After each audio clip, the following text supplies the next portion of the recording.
मैंने लोगों को बोला कि परमेश्वर ने कहा कि मैं भयानक जो तूने काम किए मेरे लिए, उनके द्वारा मैं तेरा मुंह मांगा वरदान तुझे दूंगा। लिखा कि नहीं लिखा बाइबल में कि तेरे भयानक कामों के कारण जो तूने किए, तेरी बात कर रहा है, तुम्हारी बात, मेरी बात परमेश्वर कर रहा है। कहता भयानक कामों के कारण मैं तेरा मुंह मांगा वरदान तुम्हें दूंगा। क्या है भयानक काम? किसी को जाके परमेश्वर के बारे में बता के आना जो बिल्कुल कट्टर हो, दुश्मन हो परमेश्वर का। सुसमाचार वहां लेके जाना जहां ना पहुंचाओ, किसी चीज की परवाह ना करना, ना डरना, ना घबराना। अपने रिश्तेदारों को बता के आना कि मैं परमेश्वर में हूं। बीज बोने के लिए परवाह ना करना, काम करने के लिए परवाह ना करना, प्रभु का काम खुल के करना। कहता भयानक कामों के कारण तू मुंह मांगा वरदान पाएगा। आज बोलो चाहिए परमेश्वर मुझे मुंह मांगा वरदान दे, जो मैं चाहता हूं मुझे दे। बाइबल कहती उस तू भयानक काम जब परमेश्वर के लिए करेगा तो तेरा मुंह मांगा वरदान भी यहोवा तुझे देगा। पर अगर वचन पढ़ा ही नहीं है और सिर्फ मांगते जा रहे हैं जिन्नी की तरह, जैसे जिन के पास आए कि विष मांग ली, ये विष मांग ली, लेकिन चिराग से अभी जिन निकलेगा और अभी बोल देगा ये ले मेरे आका। हमारा परमेश्वर जिनी नहीं है। हां, वो कार्टून से बाहर निकलो, वो कार्टून वाली चीजों से बाहर निकल के थोड़ा असली में आगे काम करो ताकि परमेश्वर आपको फल दे। आमीन। कहता तेरे किए हुए भयानक कामों के द्वारा यहोवा तुझे मुंह मांगा वरदान देगा। तेरे किए भयानक कामों के द्वारा अपने चले चलाए काम को छोड़ के मिनिस्ट्री में आना, यह भयानक काम था और मुझे मुंह मांगे वरदान मिले। सब कुछ सेट करके छोड़ देना और मिनिस्ट्री में आ जाना, यह भयानक काम था परमेश्वर के लिए। परवाह ना करना, पूरे काम की जैसे करना वैसे ही करना, किसी का डर ना रखना, यह भयानक काम था। कहता तू भयानक मेरे लिए काम करेगा, मैं मुंह मांगा वरदान तुझे दूंगा। तू अपनी जान खोएगा, मैं तुम्हें वापिस करूंगा। तू अपने बचाएगा, मैं तुझे छीन लूंगा। तू मेरे लिए खोल देगा सब कुछ, मैं तुझे दे दूंगा।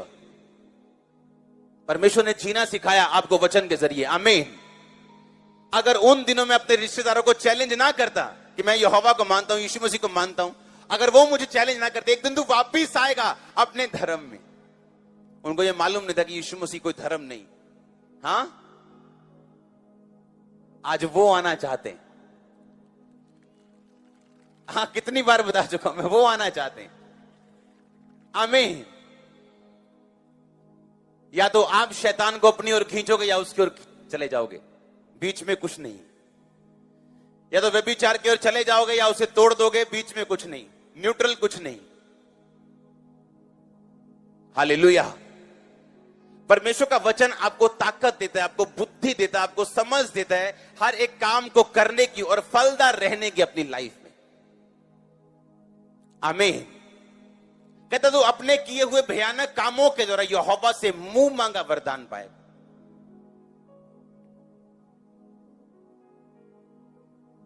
अपने पड़ोसी को बोलो भयानक काम कर, बड़े काम कर। अगर तू मुंह मांगा वरदान परमेश्वर से पाना चाहता है तो। आमीन। कहता अपने किए हुए भयानक कामों के कारण तू यहोवा से मुंह मांगा वरदान पाएगा। जो तू कहेगा यहोवा वो करेगा। हालेलुया। नीति वचन के द्वारा, कहता इनके द्वारा पढ़ने वाला बंदा बुद्धि प्राप्त करेगा, शिक्षा प्राप्त करेगा, काम करने की प्रवीणता प्राप्त करेगा। एक वचन मैंने आपको पढ़ाया था 14:8 में लिखा, चतुर का, वो चतुर जो होते हैं, चालाक जो होते हैं, जो बुद्धिमान होते हैं, वो अपनी चाल को जानते हैं। चतुर की बुद्धि अपनी चाल का जानना है, परंतु मूर्खों की मूढ़ता छल करना है। जो चालाक होते हैं, जो बुद्धिमान होते हैं, वो हर वक्त अपनी चाल को समझते हैं, लेकिन जो मूर्ख होते हैं वो दूसरों को समझते हैं। ओ कितना चलता हाले प्रभु जी, दारू पीती हो ने। हाँ, पर कहता बुद्धिमान हर वक्त अपने आप को देखता है। आज मैंने प्रेयर की, हाँ, आज मैंने बाइबल पढ़ी कि नहीं, अभी मैंने फास्टिंग कितने दिन हो गए नहीं किया, की कौन सा काम मैंने करना है, अभी क्या पाप है जो प्रभु मुझसे खुश नहीं, मैंने छोड़ना। हाँ, कौन सी सिद्धता में मैंने आगे जाना है। बुद्धिमान कहता है ऐसे चलता है, और मूर्ख वो दूसरों की ओर ध्यान देता है। ये मैंने एक वचन आपको 2-3 वचन दिए हैं सिर्फ, और सोचो जब आप पूरे 31 पढ़ोगे, अध्याय पढ़ोगे तो कहां बुद्धि जाएगी आपकी, कहां दिमाग जाएगा। और सोचो अगर पूरी बाइबल आप पढ़ने बैठ जाओ और बाइबल का एक एक अंग आप खा जाओ अपने अंदर, तो सोचो आप कैसे व्यक्ति बन जाएं। इमेजिन करके देखो आप, अगर बाइबल आपकी लाइफ का डेली हिस्सा बन जाए, अगर वचन आपकी लाइफ का डेली हिस्सा बन जाए, तो आप कहां जाओगे।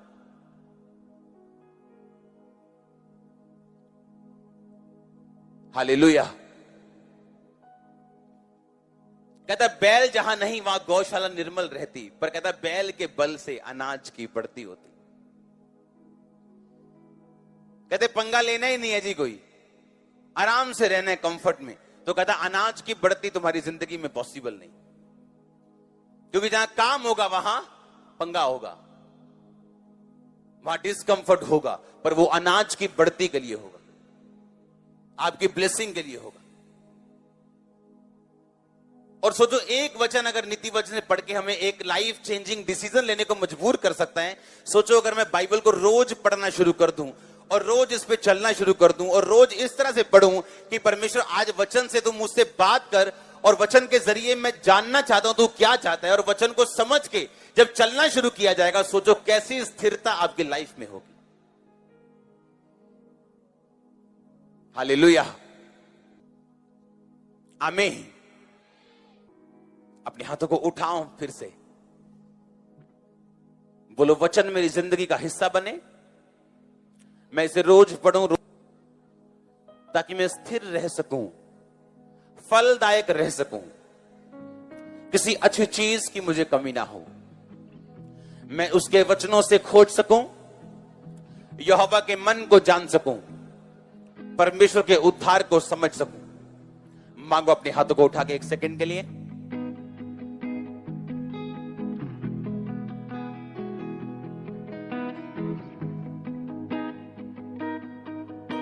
एक गल का ध्यान रखना, हर एक चीज जी प्रेयर लाइफ ਨੂੰ खत्म करे, खास ध्यान रखना। वो गलत तरीके ना कमाया पैसा हो सकता है। सेकंड, अगर तुम भी जा रही हो, ये प्रेयर काम नहीं करेगी, जितना मर्जी उच्चा आमीन बोलो। थर्ड, अगर तुम फैमिली मैन नहीं हो, ये प्रेयर काम नहीं करेगी। फैमिली मैन कितना बाइबल दस दी है, जो जुड़वा बच्चे होए ते दाई कहंदी जेड़ा बच्चा पहला आ रहा सी बाहर ओदे पेट तो, वो अंदर चला गया और दूजा आ गया बाहर। देखिए बाइबल तो लिखा दाई ने हाथ पे धागा बांध दिता कि ये पहला आया। बाइबल के मुताबिक ताड़ी वाइफ तुहाडी दाई है। जेड़े बंदे अगर परमेश्वर ने तैनू एक बिजनेस का दर्शन दिता, तैनू मिनिस्ट्री का दर्शन दिता, तारी लाइफ फाइनेंस का दर्शन, तैनू प्रेग्नेंट किया किसी चीज नाल, वो मिनिस्ट्री हो सकती, तारा बिजनेस हो सकता है, तारी कॉलिंग जेड़ी परमेश्वर ने तैनू बुलाहट लई बुलाया, जो तुसीं उस बच्चे को जन्म दोगे, तैनू कभी नहीं पता लगेगा पहला कौन सी दूजा कौन सी। तारी वाइफ तैनू दसेगी पहला कौन सी दूजा कौन सी, तारी दाई तैनू दसेगी। कहीं देखा जन्म देने वाली औरत नू खुद पता हो बच्चे का, क्योंकि उस टाइम वो पेन च हुंदी, बहुत घबराहट च हुंदी है, ओनू ये हुंदा कोई होवे बस मैनू फ्री करो। हाँ कि ना, जिन्होंने बेबीज मातावां भैणां दे हाथ खड़ा करो। मैं सही कह रहा कि नहीं कह रहा? इसलिए जेड़े हस्बैंड अपनी वाइफ नू खुश नहीं रख पाते या उनकी बेइज्जती करते या उन्हें शर्मिंदा रखते हर वेले, उन्होंने अपनी लाइफ नहीं पता होंदा सही बंदा कौन है, उनकी जिंदगी से पैड़ा कौन है। हर एक ग्रेट बिजनेसमैन और वाइफ ओदे नाल होएगी। मुकेश अंबानी वाइफ ओदे नाल, सचिन तेंदुलकर ओदी वाइफ ओदे नाल। देखो मोस्टली वाइफ्स नाल होणगी कि अपनी वाइफ नु गाल कट के लत मारे घरों बाहर कढण दा मतलब है अपनी लाइफ दे बिगेस्ट हेल्पर दे दाई नु घरों बाहर कढना। और फिर कहना पता नहीं क्यों मैंने एक बंदा है कर गया, पता नहीं क्यों, पता नहीं क्यों। तेरी दाई तेनू दसेगी पता नहीं क्यों, जेडी घरों बाहर करदी तू जुत्तियां मार के।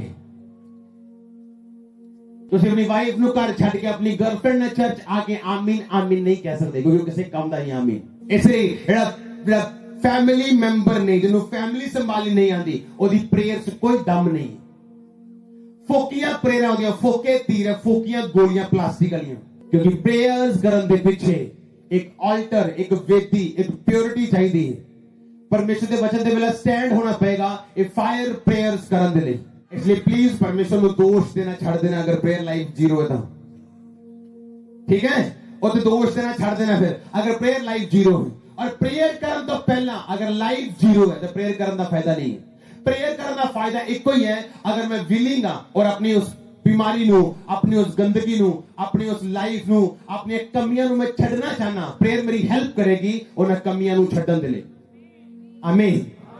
ਪ੍ਰੇਅਰ ਮੇਰੀ ਹੈਲਪ ਕਰੇਗੀ ਮੈਂ ਉਹਨਾਂ ਕਮੀਆਂ ਨੂੰ ਛੱਡ ਸਕਾਂ ਔਰ ਪਰਮੇਸ਼ਰ ਦੇ ਸਾਹਮਣੇ ਇੱਕ ਫਾਇਰ ਬ੍ਰਾਂਡ ਬਣ ਕੇ, ਇੱਕ ਫਾਇਰ ਨਾਲ ਭਰ ਕੇ ਪ੍ਰੇਅਰ ਕਰ ਸਕਾਂ ਔਰ ਆਪਣੇ ਐਨਮੀਜ਼ ਲਈ ਸ਼ਰਮਿੰਦਗੀ ਬਣ ਸਕਾਂ। ਆਮੀਨ। ਛੋਟਾ ਹੈ।